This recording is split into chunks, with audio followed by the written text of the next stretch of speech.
All right, let's talk about a deadline that's sneaking up on the entire automotive industry. It's a huge change to how we do international trade. And believe it or not, it all boils down to one tiny but absolutely critical part in today's cars: the sensor. Okay, so get your calendars out. The big date is January 1st, 2028. That's the day a brand new version of the Harmonized System, the HS, officially takes over. You can think of the HS as kind of like the universal dictionary for everything that gets traded across borders. And here's the kicker. If you get the classification wrong for your products, well, your supply chain could just grind to a halt. Seriously, it's that big of a deal. And look, don't fool yourself into thinking this is just some minor tweak to the paperwork. No way.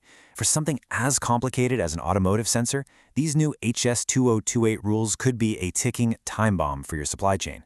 Let's be honest, classifying sensors has always been a bit of a nightmare, a real gray area. And this whole transition, it's going to shine a massive spotlight on every single weak spot in the way you're doing things right now. So, here's how we're going to break it all down today.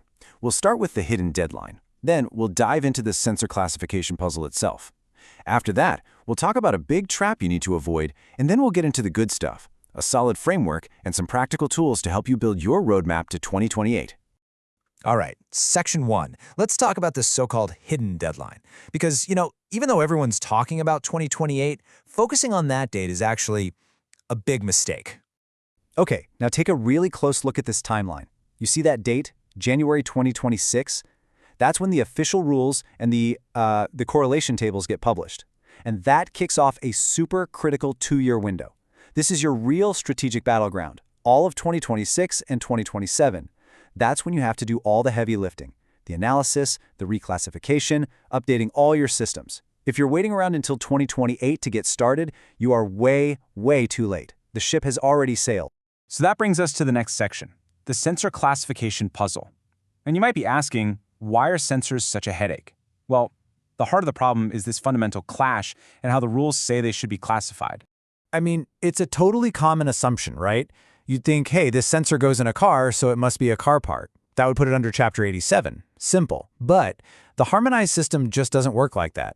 The rules aren't based on what you use it for. No, it's a whole complex web of very specific legal rules and, more importantly, exclusion. And boom, here's the rule that catches everybody out. This is straight from the official text. It basically says that if your item could be considered electrical machinery from Chapter 85 or an instrument from Chapter 90, it cannot be called a vehicle part. It doesn't matter if it's only ever used in a car. And guess what? That's exactly where most sensors land, smack dab in Chapters 85 and 90. So what you end up with is this crazy 4-way puzzle for just one little sensor. Is it a semiconductor? Is it a measuring instrument? Is it just general electrical machinery? Or is it a vehicle part? Any of those could seem logical. And that massive ambiguity, that is precisely why this 2028 transition is a minefield if you're dealing with sensors. Okay, so things are complicated. What's the natural reaction? Let's just use the official correlation tables, right? I mean, the World Customs Organization puts them out. They're supposed to map the old codes to the new ones. It seems like the perfect shortcut.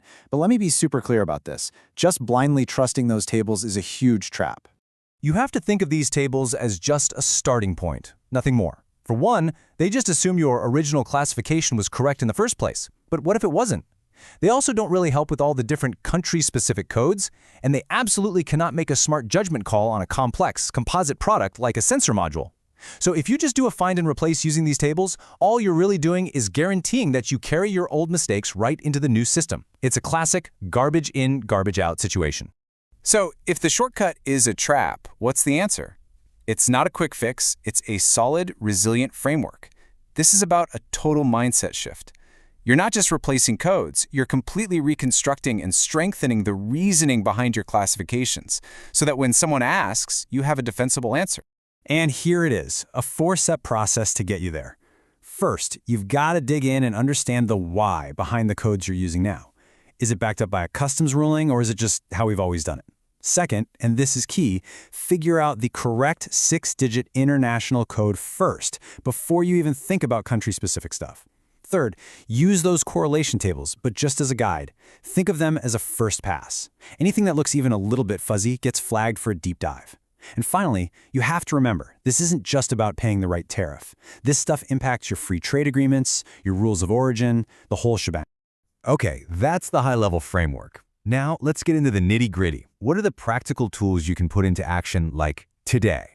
First things first, stop lumping all your sensors into one bucket. You've got to segment them by what they physically are. Think about it. A tiny, bare sensor die, that's what we call element leaning, is a totally different beast than a sensor that's already in a plastic housing with connectors. That's module leaning. And if it's already bolted onto a metal bracket, that's assembly leaning. In the world of customs, form is everything. All right, next up, you need to build a bridge. A bridge between your engineers and your trade compliance folks. They speak different languages, right? You need to sit down with the engineers and translate all those technical spec sheets into custom speak. What's the detection principle? What kind of signal does it put out? How much circuitry is on board? You need to get all this stuff documented, because that documentation, that's your proof. Now, you can't boil the ocean, so you have to focus your energy. The best way to do that is to triage your entire sensor portfolio, just like in an emergency room. Put everything into 3 buckets. You've got your confirmed pile. These are the easy, low-risk ones. Then you have the verification required pile. These are the ones your internal team needs to really dig into.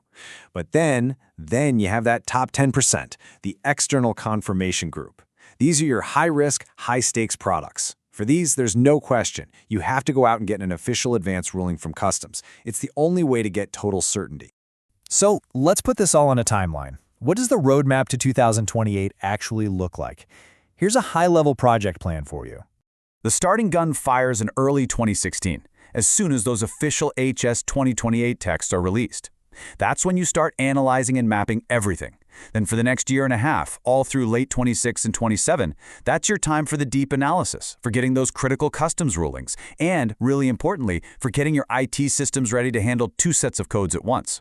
And then, that last stretch, the second half of 2027, that's all about final testing, talking to your trading partners, and making sure you are 100% ready to flip the switch on day 1. So if you take one thing away from this, let it be this.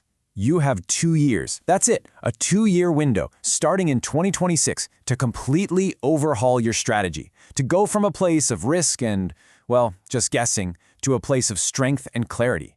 This isn't just about compliance. It's about protecting your entire supply chain. Because at the end of the day, the biggest threat here isn't the new HS codes. Not at all.